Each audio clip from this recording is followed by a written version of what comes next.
Escalating tensions. Iran vows forceful response to any military threats.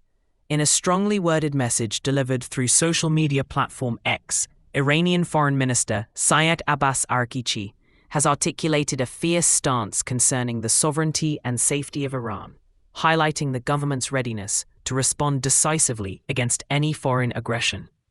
This declaration comes against the backdrop of a CNN report alleging Israeli preparations for a potential strike on Iran's key nuclear facilities. Foreign Minister Araghchi described these developments as unlawful and alarming, emphasizing the need for immediate action from international bodies such as the UN Security Council and the International Atomic Energy Agency (IAEA) to prevent any escalations. He underscored the urgency of these threats by submitting a detailed letter to UN Secretary-General Antonio Guterres and IAEA Director General Rafael Grossi, proposing that immediate preventive actions be taken to curb the Israeli threats which jeopardize regional stability and peace. Adding to the government's stern rebuke of these alleged threats, Ali Mohammed Naini, a spokesperson for Iran's Islamic Revolution Guards Corps, stated that any act of aggression by Israel would provoke a devastating and decisive Iranian counter-response. These developments unfold as both Iranian and US officials engage in prolonged indirect talks centered on Iran's nuclear program and US sanctions, with a fifth round of discussions scheduled in Rome.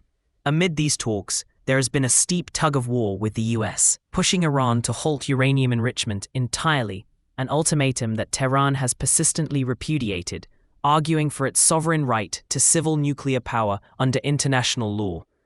This high-stakes standoff captures a significant geostrategic narrative involving not just Iran and Israel, but also the watching world, involved either directly or as part of international diplomacy. The international community, especially bodies like the UN and IAEA, find themselves between a rock and a hard place, balancing diplomatic engagement with the need to prevent any escalation into active military confrontations, which could have broad, unintended consequences for regional peace and stability. As the situation evolves, the role of superpowers and international bodies will undoubtedly be pivotal in mediating these tensions. However, the implications of any failure to diplomatically dissuade escalations could be far-reaching, making it a critical moment for international diplomacy and peacekeeping efforts. Thank you for choosing Satori News.